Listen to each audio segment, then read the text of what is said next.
సమూయేలు మొదటి గ్రంథము 23వ అధ్యాయము 16వ వచనం మనం చదివితే,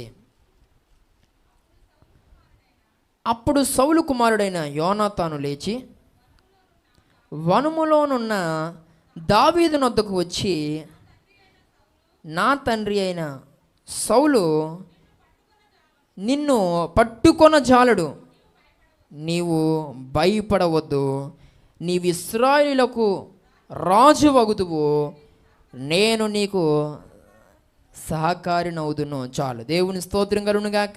ఇక్కడ సౌలు కుమారుడైనటువంటి యోనాతాను లేచి వనములో ఉన్నటువంటి దావీదు యొద్దకు వెళ్ళి దావీదుతో ఇలా అంటున్నాడు, నా తండ్రి నిన్ను పట్టుకుంటాడని నువ్వు భయపడుతున్నావేమో, నా తండ్రి వలన నీకు హాని కలిగిపోతుందని నువ్వు భయపడుతున్నావేమో, అయితే నువ్వు భయపడవద్దు, నీవు రాజువు కాబోతున్నావు, నేను నీకు ఎలా ఉంటాను, సహకారిగా ఉంటాను. అంటే ఈ మాటలో ఉన్నటువంటి భావం ఏంటనంటే, ఈ మాటలు యోనాతాను మాట్లాడడం గల యోనాతాను ఉద్దేశము ఏంటి అని అంటే, యోనాతాను ఇతరులను ప్రోత్సహించేవాడు. దేవుని స్తోత్రం కలుగునుగాక. వాస్తవానికి సౌలు రాజుగా ఉన్నాడు. సౌలు తర్వాత రాజు ఎవరవుతారు? పెద్ద కుమారుడు కనుక ఆ భాగ్యం కాస్త, లేకపోతే ఆ బాధ్యత యోనాతాను మీదే పడుతుంది. కానీ యోనాతాను ఒకటి, అతడు ప్రోత్సాహకరంగా మాట్లాడుతున్నాడు అనడానికి మనం అర్థం చేసుకోవాలంటే, తన తండ్రి వలన దావీదుకు ఒక హాని కలిగే పరిస్థితి ఉంది. ఆ సమయంలో భయంతో దావీదు దగ్గరికి వెళ్ళి, నిన్ను నా తండ్రి పట్టుకోడు, నీవు భయపడవద్దు అనేటువంటి మాట. దేవుని స్తోత్రం కలుగునుగాక. అంటే ఈ యోనాతాను మాటలు ఇతరుల్ని బలపరిచేవిగా ఉన్నాయి. దేవుని స్తోత్రం కలుగునుగాక. మన మాటలు ఇతరుల్ని ఏం చేయాలా? బలపరచాలి. చాలా సందర్భాల్లో పిల్లరా మన మాటలతోనే భయపెట్టుతాం అందరినీ కదా. ఏం లేదండి, కొంచెం ఏదైనా అనారోగ్యంలో ఏదైనా ప్రతికూలత, చిన్న బాధ అయినా చోటు చేసుకుందంటే టెస్టులు లేకుండా, స్కానింగ్ లేకుండా, ఎక్కడికి వెళ్ళాల్సిన లేకుండా, ఇటు రియలేశ్వరం కానీ అటు రాజమండ్రి కానీ వాళ్ళు వెళ్ళాల్సిన అవసరం లేకుండా కంటితో చూసి అది ఏటో నువ్వే చెప్పేస్తున్నావు. ఇంకేటి చెప్పేసి ఇంక లాభం లేదంటున్నావు. చివరిలో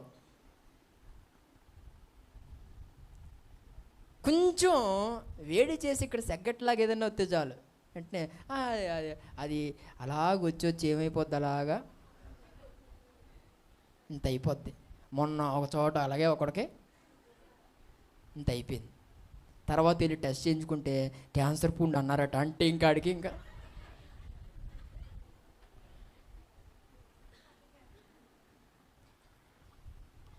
ఎక్కడికి వెళ్ళాల్సిన అవసరం లేకుండా కొన్ని సందర్భాల్లో ఏమండి మనలోనే ఆర్థోపెడిక్ డాక్టర్స్ కొంచెం ఇలా పట్టుకుని ఇరిగిపోయింది అంటున్నారు అంతే.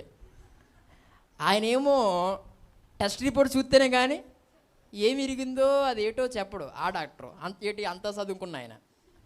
నువ్వేమో ఏ సహాయం లేకుండా వాళ్ళకి ఒక రూపాయి ఖర్చు అవ్వకుండా చెయ్యి పట్టుకుని ఇరిగిపోయింది అంటున్నావు అంతే దెబ్బకి. చిన్న ఏమంటే సెగ్గట్ ఏదైనా అయితే అది సెగ్గట్ అంటే దాన్ని ఏమంటున్నా ఏకంగా అంతే. మరి ఆ రోజు నుంచి అలా తిండి మానేసి ఏమండి ఇంకా వాళ్ళ తిప్పలో మామూలుగా కాదు.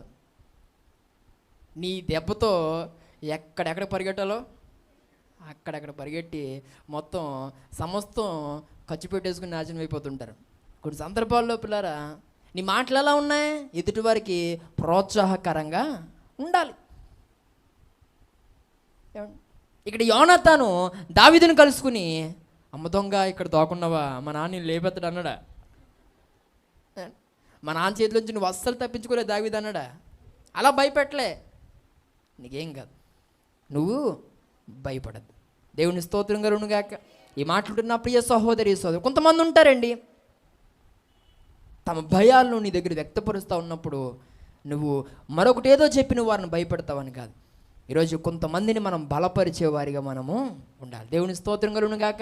నీ మాటలు నేను చేయలేను అని ఎవరైతే నీ యొద్ద మాట్లాడుతున్నారో వారు మరలా నేను చేయగలను అనేటువంటి విధంగా నీ మాటలు వరకు ప్రోత్సాహకరంగా ఉండాలి. నువ్వు ఇంకవ్వో, నీ పరిస్థితి ఇంతే, నువ్వు భూమి భారం నీ బతికే దండగంటే ఇంక నీ మాటలకే ఆడేమవ్వాలనిపిస్తుంది, చచ్చిపోవాలనిపించేది. అప్పటికే చచ్చిపోదాం అనుకుంటాడు. ఇంక నీ మాట్లాడిన తర్వాత ఇంక లేట్ చేయకుండా అదే చేస్తాడు అనమాట. ఈ మాట్లాడుతున్న ప్రియ సహోదరి సహోదరి, నీ మాటలు ఎలా ఉన్నాయి? ఎదుటివారికి ప్రోత్సాహకరంగా ఉన్నాయా, లేదా ఎదుటివారిని ఇబ్బంది పెట్టే విధంగా ఉన్నాయా? ఎదుటివారి యొక్క మనోభావాలు దెబ్బతినే విధంగా, ఎదుటివారి యొక్క మనసులు గాయపడే విధంగా కొన్ని సందర్భాల్లో మాట్లాడుతున్నావు, ఇవి వాక్యానుసారం కాదు అని దేవుడు నేటి దినాన్ని మాట్లాడుతున్నాడు. దేవుని స్తోత్రం కలుగును గాక. ఎప్పుడు కూడా మన మాటలు ఒకరిని ఎంకరేజ్ చేసేవారిగా ఉండాలి. ఒకరు ఎగ్జామ్స్ రాసి ఫెయిల్ అయిపోయారా, ఇంక నువ్వు మొత్తం ఫెయిల్ అయిపోతావు ఇంక అనకూడదు. ఏం కాదు, మరలా ప్రయత్నించే, మరలా అటెంప్ట్ చేయి, ఖచ్చితంగా దేవుడు నీకు సహాయం చేస్తాడు. మేము అందరం ఉన్నాం, మేము ప్రార్థన చేస్తాం. నీవు కూడా మొన్నట్లా కాకుండా కొంచెం చదివితే పాస్ అవుతావు అని అనాలే, కానీ ఇంకద్దా అని అంటే పని అవ్వదు. ఏమండి? కాబట్టి ఏ పరిస్థితిని బట్టి మనం వారికి మరలా ఏమండి ఊపిరి తీసుకునే విధంగా మనం మాట్లాడగలగాలి. ఈ మాట్లాడుతున్నప్పుడు ఏ సహోదరి సహోదరుడా, ఎన్ని సందర్భాల్లో మీరు మీకున్న సమస్యలను బట్టి సేవకులు ఫోన్ చేస్తారో ఇంకంతే అని అనుంటే ఆ రోజే పోనీటేసాక ఆ రోజే అంటే చాప్టర్ క్లోజ్ చేసేస్తారు. కానీ చాలా సందర్భాల్లో దైవ సేవకులు అంత విన్న తర్వాత ప్రార్థన చేద్దాం ఏం కాదని అలాంటి మాటలు నీతో మాట్లాడడాన్ని బట్టి కొన్ని సందర్భాల్లో ధైర్యాన్ని కోల్పోయినటువంటి సమయాల్లో కూడా నువ్వు ధైర్యంగా ఉండగలిగావు. సమాధానం కోల్పోయినటువంటి సమయాల్లో కూడా నువ్వు సమాధానంతో నెమ్మదితో ఉండగలిగావు. ఈరోజు నేను మాట్లాడుతున్న ప్రియ సహోదరి సహోదరుడు, ప్రతి ఒక్కరు ఒకరు నేర్చుకోండి. ఒకరు ఏదైనా నీ యొద్ద ప్రస్తావిస్తూ వారు మాట్లాడుతూ ఉన్నప్పుడు వారికి ఆ విషయంలో ప్రోత్సాహకరంగా మనము మాట్లాడాల్సిన అవసరం ఎంతైనా ఉంది. దేవుని స్తోత్రం కలుగును గాక. ఈ దినాన్ని మాట్లాడుతున్న ప్రియ సహోదరి సహోదరుడా, ఎంతోమందికి చెప్పుకుని లాభం లేదనుకుని ఇక చిట్ట చివరిగా నీతో చెప్పుకున్న తర్వాత ఏదో ఒకటి చేసేసుకుందాం అనుకుని నీ దగ్గరికి వచ్చారనుకో, ఆ సమయంలో నువ్వు మాట్లాడిన మాటలను బట్టి వారి యొక్క నిర్ణయాన్ని వారు ఏం చేసుకోవాలి, మార్చుకోగలగాలి. ఈరోజు నా మాట్లాడుతున్న ప్రియ సహోదరి సహోదరుడు, ఎంతమందికి నీ మాటలు ప్రోత్సాహకరంగా ఉన్నాయి ఒకసారి ఆలోచన చేయండి. ఇక్కడ యోనాతాను నీకేం కాదు, నా తండ్రి నిన్ను పట్టుకోవడం, నువ్వు భయపడొద్దు అని మాట్లాడుతున్నాడు. అంత మాత్రమే కాదు, నువ్వు ఇశ్రాయేలీయులకు రాజు వగుదువు అనేటువంటి మాట యోనాతాను పలికాడు. రాబోతున్న దినాల్లో ఇశ్రాయేలీయులకు దేవుడు దావీదును రాజుగా స్థిరపరిచాడు. దేవుని స్తోత్రం కలుగును గాక. అంటే యోనాతాను గారు ప్రవచనాలు కూడా చెప్తారేంటి అంటారేమో మీలో కొంతమంది. నేటి దినాల్లో చాలామంది ప్రవచనాల్లో వెంబడి పరిగెడుతున్నారు, అవునా కాదండి? మన సంఘంలో కూడా చాలామంది పిల్లరా ఆగిపోయిన వారు ఉన్నారు. కారణం ఏంటంటే ఏమండి, దేవుడు చేస్తాడు, విశ్వాసం కలిగి నిరీక్షణ కలిగి ఉండు, మేము ప్రార్థన చేస్తాం, నీవు ప్రార్థన చేసుకునేటువంటి మాటలే నూరు పోస్తాం, కానీ జరగని వాటిని జరుగుతాయని కానీ, లేకపోతే మేమేదో ఊహించి ఏమండి ఇలా జరగబోతుందని కానీ ఎప్పుడు మాట్లాడిన సందర్భాలు లేవు. దేవుని స్తోత్రం కలుగును గాక. ఇక్కడ యోనాతాను ఆత్మ సంబంధం వ్యక్తి కనుక ఒక మాట అన్నారు. తర్వాత దినాల్లో దేవుని యొక్క చిత్తములో అలాగూ దావీదు రాజు అవ్వాలని ఉంది కనుక దేవుడు ఆ వ్యక్తిని రాజుగా నియమించాడు. ఈరోజు నా మాట్లాడుతున్న ప్రియ సహోదరి సహోదరుడు, మనం ప్రవచనాల వెనకాల పరిగెట్టాల్సిన అవసరం లేదు. ఈ రోజుల్లో చాలామంది అక్కడ ప్రవచనం చెప్తున్నారట, ఇక్కడ ప్రవచనం చెప్తున్నారట, వాళ్ళది ఉన్నట్టు చెప్పేస్తున్నారట. ఆ టీవీలో పలానా పాస్టర్ గారు పేరు పెట్టి పిలిచేస్తున్నారట, అదట ఇదట అని చాలామంది నేటి దినాల్లో ఏమండి పరుగులు పెట్టేటువంటి వారిగా ఉన్నారు. కాబట్టి నీవు నీ ఆత్మీయ జీవితాన్ని ఇటు అటు పరుగులు పెడుతూ పాడు చేసుకోవద్దని దేవునికి సేవకులు నేను తెలియజేస్తూ ఉన్నాను.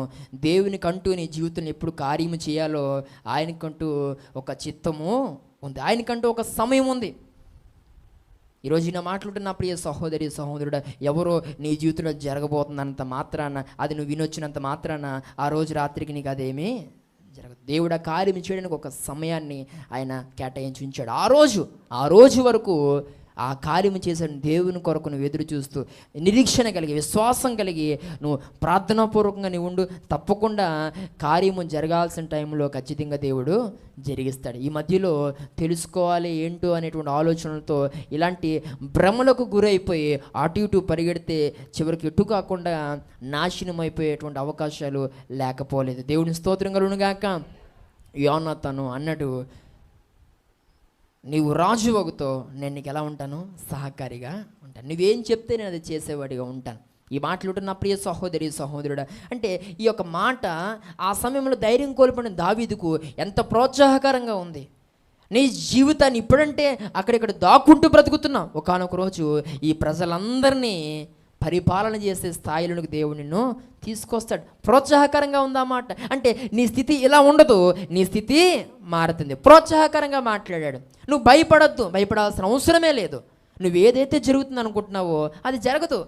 నువ్వు మా తండ్రి కోసమే కదా బాధపడుతున్నావు, మా తండ్రి నిన్ను పట్టుకోలేడు అని. కొన్ని సందర్భాల్లో పిల్లరా ఆ అవతల వ్యక్తి యొక్క పరిస్థితి ఏంటో దాన్ని మనం పూర్తిగా విని వారు కంట కన్నీరు కారకుండగా వారికి ప్రోత్సాహకరంగా మనం ఏం చేయాలి?